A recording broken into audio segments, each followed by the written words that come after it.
Today we are considering absorption costing. Here are the two steps. First step was allocation of overheads, where the overheads are already identified from the departments. Step number two, we need to apportion common overheads between department according to appropriate base. Today we are going to look at step 3 and 4 also. Step number 3, we need to distribute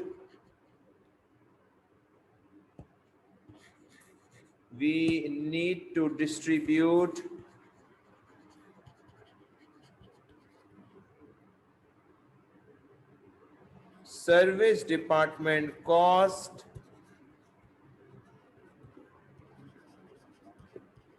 to production departments. Very important, because service department खुद overhead है. Service department में production नहीं हो रही, production सिर्फ production department में हो रही है. तो सारे ओवरहेड्स को कहां ट्रांसफर होना जरूरी है? प्रोडक्शन डिपार्टमेंट में. तो हम सर्विस डिपार्टमेंट की कॉस्ट को भी कहां ट्रांसफर कर देंगे? प्रोडक्शन डिपार्टमेंट में, again according to appropriate base.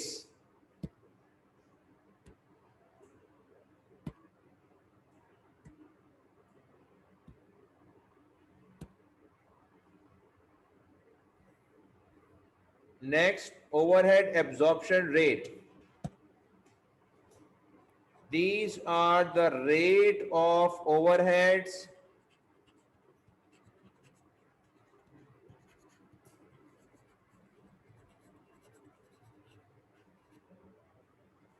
and needs to calculate for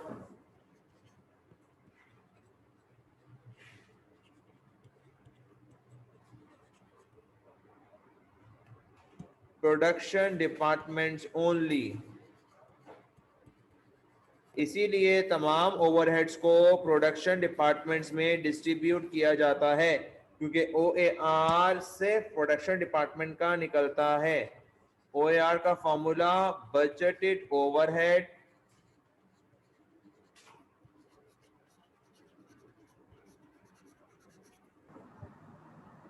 divided by budgeted level of activity.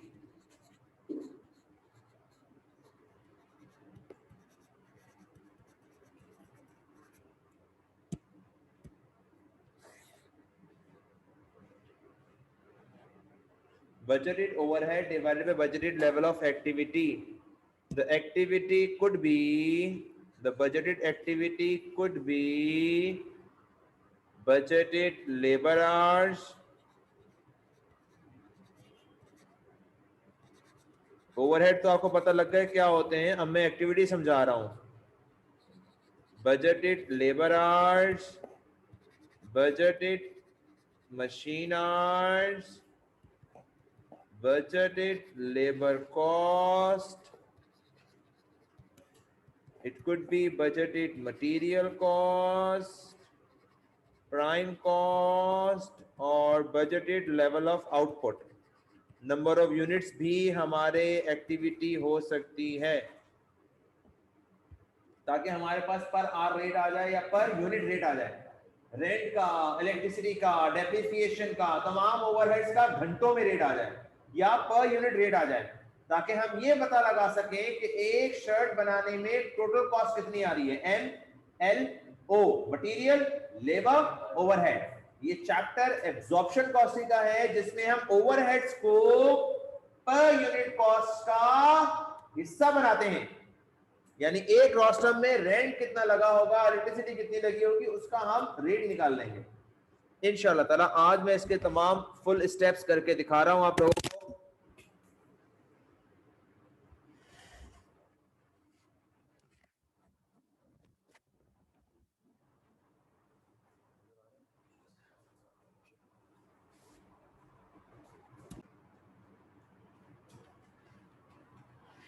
Here is a very important question where we are going to apply all the steps.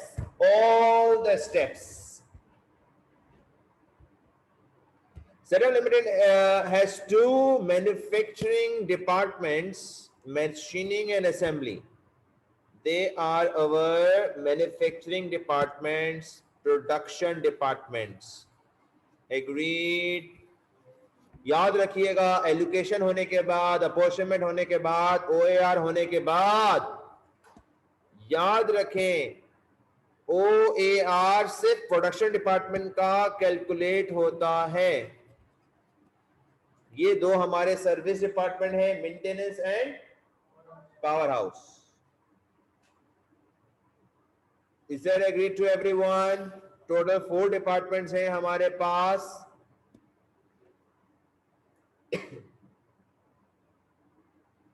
The overheads which are already divided, distributed, identified are called allocated overheads.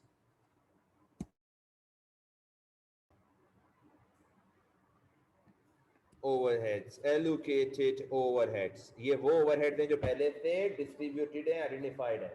इनका कुछ नहीं करना होता, इनको as it is आपने format में लिख देना है। These two overheads are पहले से हर डिपार्टमेंट के अंदर कितने कितने ओवरहेड लगे आपको पहले से पता है। These are called allocated, distributed. इनको आपने as it is कॉपी करना है। For example 298 assembly, 482 next, 432 next, 152। ये हमने as it is copy paste करना है। Next indirect labour also 706 918 282 672। These are the overheads जो पहले से डिसाइडेड हैं, पहले से डिस्ट्रीब्यूट हुए हैं।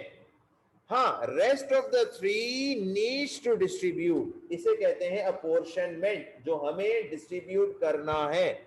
लेकिन उसके लिए हमें पहले क्या डिसाइड करनी होगी? Base. Let me identify the base. Sir ji rent and rates क्या कहते हैं सर? रेंट एंड रेट्स के लिए क्या लोगे? नंबर ऑफ एम्प्लॉइज या area? Area. Sir ji supervision के लिए क्या लोगे?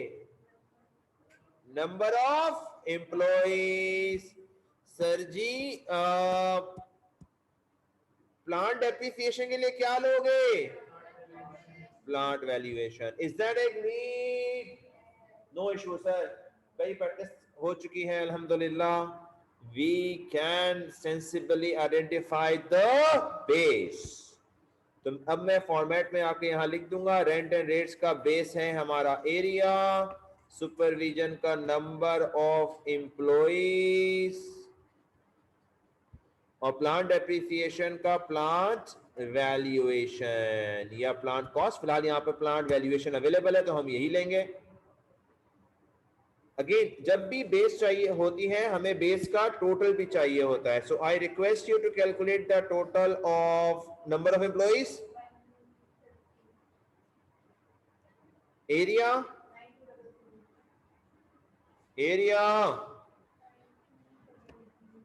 प्लांट वैल्यूएशन,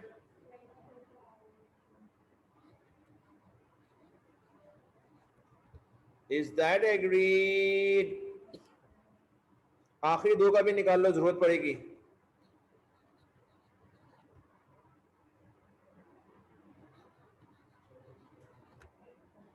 अगेन सर जी प्रोसीजर क्या है? क्या फॉर्मूला बताया था मैंने आपको? Overhead total divided by base total multiply by department base. Now concentrate with me. पहले मैं रेंट को डिवाइड करूंगा, रेंट का टोटल, बोलो रेंट का टोटल डिवाइडेड बाय रेंट की बेस का टोटल मल्टीप्लाई बाय सबसे अलग अलग, पहले वाले के लिए 3000, दूसरे वाले के लिए 5000, तीसरे वाले के लिए 1000, चौथे वाले के लिए 200। भाई ये वाली चीज तो कॉमन है ना, ये तो यहां भी आएगी, फिर आगे भी आएगी, फिर आगे भी सेम रहेगी। 1426 डिवाइडेड बाय 9200, ये सब में कॉमन है। पहले वाले के लिए मारिए, कैलकुलेटर चलाइए, कैलकुलेटर चलाइए, चलाए चलाए चलाए, 465। नाउ दूसरे वाले के लिए चलाइए, शाबाश, यानी 1426 डिवाइडेड बाय 9200 मल्टीप्लाई बाय 5000, कितना आ रहा है सेकंड का?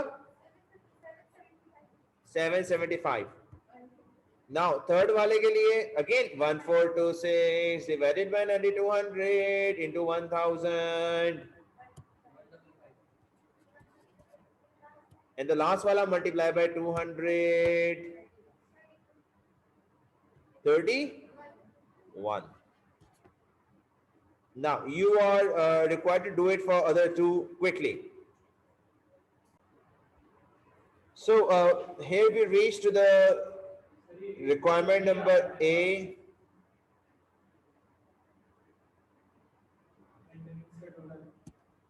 The total of maintenance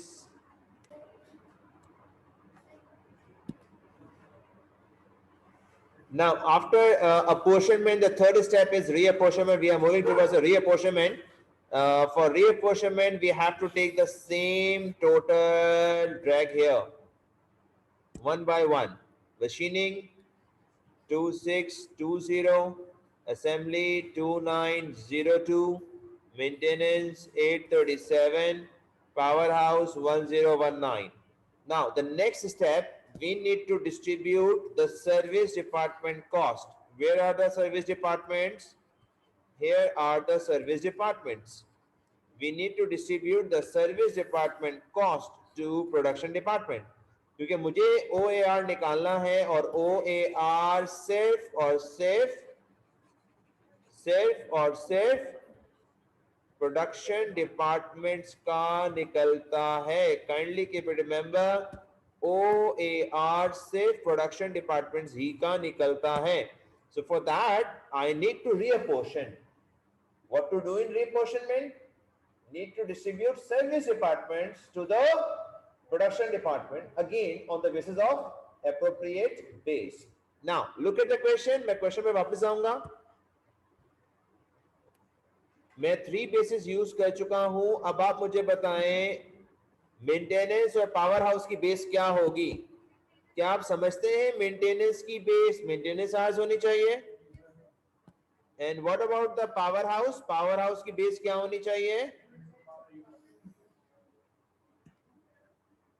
units of power.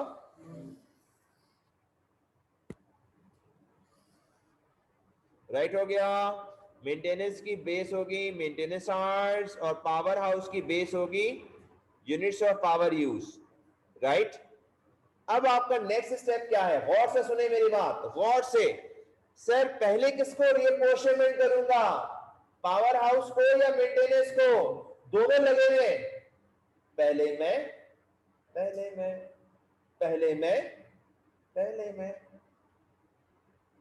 करूं।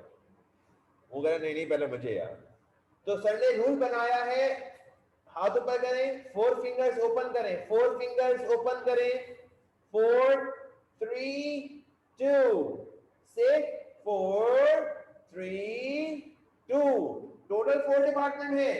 जिसके बेस ज्यादा होंगे उसे पहले, जिसके बेस कम होंगे उसको बाद में। तो पावर यूनिट ऑफ पावर के बेस ज्यादा है या मशीन आवर के? यस, यूनिट ऑफ पावर 3 में डिस्ट्रीब्यूट हो रहा है और मेंटेनेंस 2 में डिस्ट्रीब्यूट हो रहा है। तो 3 वाले को पहले करेंगे, 2 वाले को बाद में। लिख लो, बाद में परेशान नहीं होना। मैंने क्या सिखाया है? 4 3 2। वो कोई और ऑल्टरनेट देगा फिर। कभी भी एग्जामिनर इनकम्प्लीट क्वेश्चन नहीं देता या अनसॉल्वेबल क्वेश्चन नहीं देता। वो हमेशा ऐसा क्वेश्चन बनाता है जिसका सॉल्यूशन हो। Are you getting the sense? तो anyhow again ओवरहेड टोटल। अब हमारा ओवरहेड क्या है?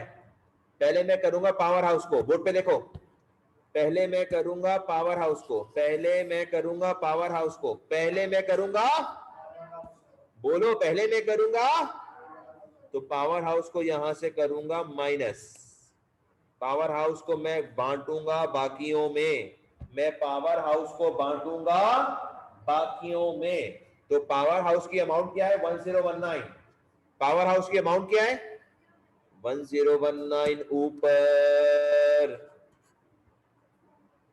6000 नीचे, पहले वाले के लिए 4200, दूसरे वाले के लिए 1200, तीसरे वाले के लिए 600. So here we got the values please.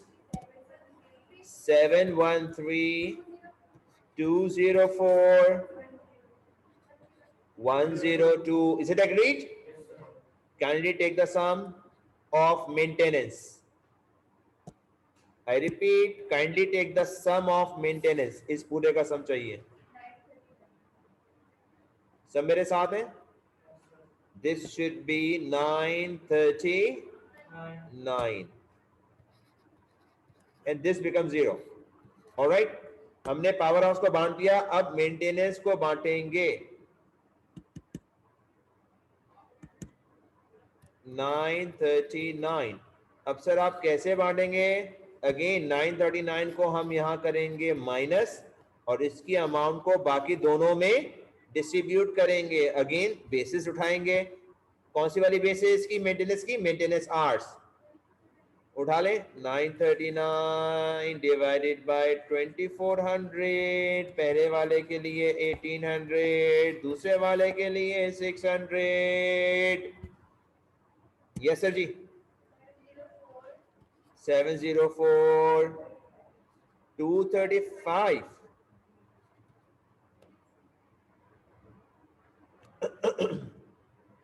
Now you are supposed to take the sum.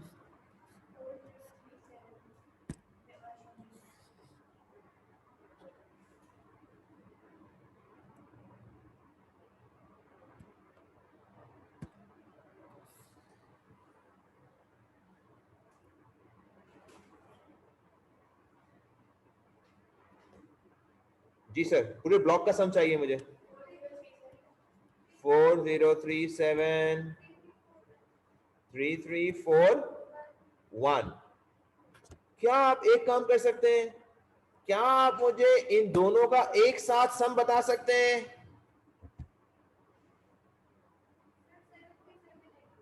जल्दी जल्दी जल्दी इन दोनों का टोटल सम बता सकते हैं? सर क्या ये वही है जो क्वेश्चन में लिखा हुआ है? बोले क्या बात है. तो जो हमारे पास rent, supervision, depreciation, indirect material, indirect labour लिखा हुआ था अलग अलग, वो हमने पूरा जमा कर दिया प्रोडक्शन डिपार्टमेंट में, क्योंकि प्रोडक्शन ही का निकलता है OAR, overhead absorption rate. Let me calculate the OAR of the production department. OAR for machining and OAR for assembly. For the first time हो रहा है आप लोगों के सामने, तो प्लीज कंसंट्रेट कीजिएगा. ऊपर क्या आता है फॉर्मूला देखो, कहां है ओवरहेड? सर ये रहे 4037. सर दूसरे वाले के लिए सर ये रहे, पहुंच गई मेरी बात? बोर्ड पे देखो, बोर्ड पे देखो, यहां तो बात पहुंच गई. ओवरहेड तो आपने ऊपर से ले लिए, नीचे क्या चाहिए आपको? एक्टिविटी. नीचे क्या चाहिए आपको? एक्टिविटी. आ जाओ सर, दो ही बेस बचे हैं मेरे पास, डायरेक्ट लेबर आर और डायरेक्ट, जो जिसमें ज्यादा है वो ले लें. सर असेंबली में क्या चीज ज्यादा लगी है? असेंबली में क्या चीज ज्यादा लगी है? लेबर आर या machine hours? Machine hours. Sir ji assembly में क्या चीज ज्यादा लगी है? Labour hours. जो एक्टिविटी जिस डिपार्टमेंट में ज्यादा कंज्यूम होगी वो उसका बेस बन जाएगी। अब आ जाओ, 111,080 लेना है। पहले वाले के लिए 111,080 लेना है कैलकुलेटर्स, और दूसरे वाले के लिए 4800 लेना है। चलाइए, ऊपर वाले का क्या आंसर आ रहा है? 0.36 पर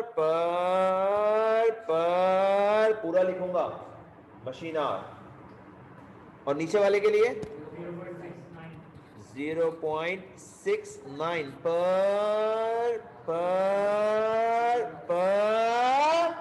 लेबर आवर। बोले क्या बात है, वेरी इंपॉर्टेंट क्वेश्चन। अगर आपने ये क्वेश्चन कर लिया तो समझे आपने 75% इस चैप्टर में ग्रिप कर लिया। Allocation, apportionment, reapportionment, OAR। Thank you.